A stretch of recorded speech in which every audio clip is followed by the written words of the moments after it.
تو عزیزات محترم، سارے رشتے دنیا میں خوبصورت سے خوبصورت ہیں، سب رشتے ایک دوسرے کے قریب کرنے والے اور ایک دوسرے سے محبتیں لینے اور ان پر محبتیں نچھاور کرنے والے ہیں، مگر اس رشتے کا آپ کیا کہیں گے جس رشتے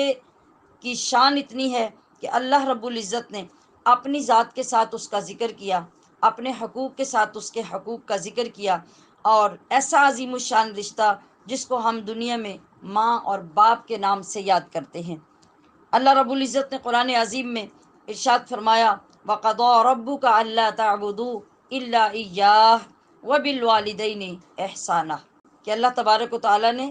یعنی اے انسان تیرے رب نے یہ فیصلہ کیا، یہ حکم دیا کہ اس کے ساتھ کسی کو عبادت میں شریک مت کرو، اور فوراً اگلی بات کیا فرمائی، وَبِالْوَالِدَيْنِ إِحْسَانًا، اور والدین کے ساتھ حسن سلوک کرو۔ کیا اس حسن سلوک کی حدود و قیود زندگی تک ہیں یا زندگی کے بعد بھی؟ اور کیا یہ رشتے جو اللہ نے ہمیں عطا کیے، ان رشتوں کے ساتھ یہی سلوک ہونا چاہیے جو ہم کرتے ہیں، یا اس سے بڑھ کر بھی کسی سلوک کے مستحق ہیں؟ تو آئیے بارگاہ مصطفیٰ کریم صلی اللہ علیہ وسلم میں چلیں اور دیکھیں، وہاں ایک منظر نظر آتا ہے۔ حضور نبی اکرم صلی اللہ علیہ وسلم تشریف فرما ہے، صحابہ موجود ہیں، آپ علیہ الصلاۃ والسلام نے سب کی طرف دیکھا اور ارشاد فرمایا کہ تم میں سے کوئی شخص بھی جو اس محفل میں بیٹھا ہے ایسا ہو جس نے اپنے رشتہ داروں سے قطع رحمی کی ہو تو وہ مجلس سے اٹھ جائے۔ آپ نے ایک مرتبہ یہ فرمایا، پھر دوسری مرتبہ فرمایا۔ آپ علیہ الصلاۃ والسلام نے ایک مرتبہ ارشاد فرمایا کہ جو شخص آج اس حال میں بیٹھا ہے کہ کسی کا کوئی رشتہ دار ناراض ہے یا وہ قطع رحمی کر کے آیا ہے، کسی سے تعلق توڑ کے آیا ہے، تو وہ مجلس سے اٹھ جائے۔ آپ نے دوسری بار بھی فرمایا مگر کوئی شخص نہیں اٹھا۔ آپ نے جائزہ لیا، تیسری بار پھر فرمایا کہ جو شخص آج قطع تعلق ہی کر کے آیا ہے، کسی رشتہ دار کو ناراض کر کے یا اس سے تعلق توڑ کے آیا ہے، اس مجلس سے اٹھ جائے۔ جب 3 مرتبہ آپ علیہ الصلاۃ والسلام نے ارشاد فرمایا تو ایک آدمی وہاں سے اٹھا اور فوراً باہر نکل گیا۔ کچھ دیر گزری، ابھی محفل برخاست نہیں ہوئی کہ وہ شخص واپس آ گیا۔ جب واپس آیا، اب نبی علیہ الصلاۃ والسلام نے ارشاد فرمایا کہ تم پیچھے پہلے والی جگہ پہ مت جاؤ بلکہ میرے قریب آ کے بیٹھو۔ وہ شخص جب آقا دو عالم علیہ الصلاۃ والسلام کے قدموں میں بیٹھا تو آپ نے ارشاد فرمایا کہ تمہارے ساتھ کیا مسئلہ ہوا،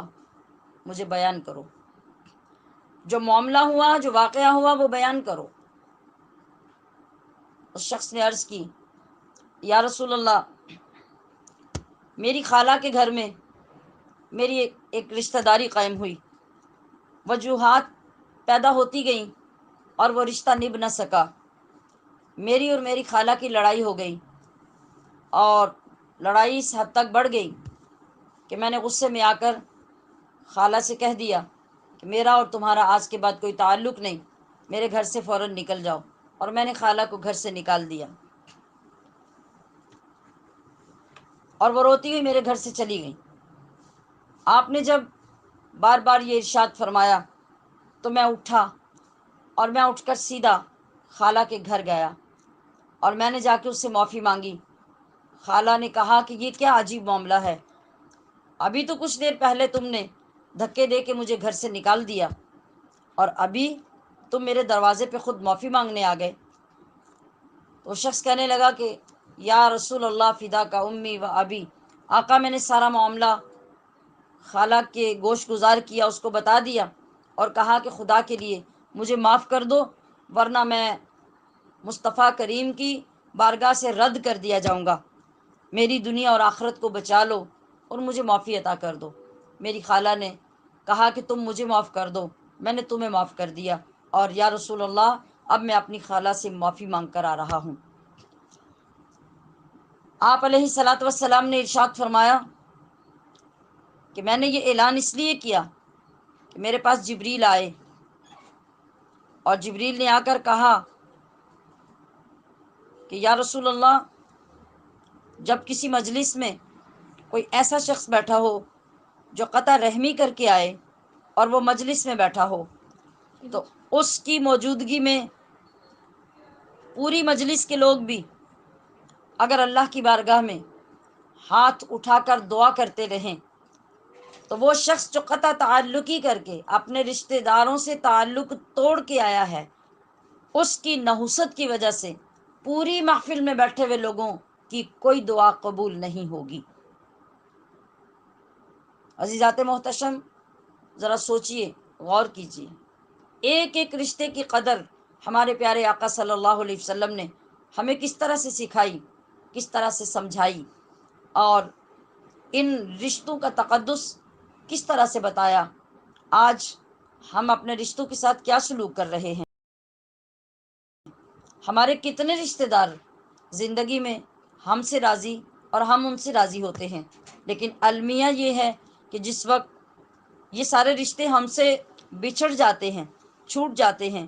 تو پھر ہم ایک ایک رشتے کا نام لے لے کر اس کو پکار پکار کر پھر ہم روتے ہیں، دنیا کو سناتے ہیں، دکھاتے ہیں، مگر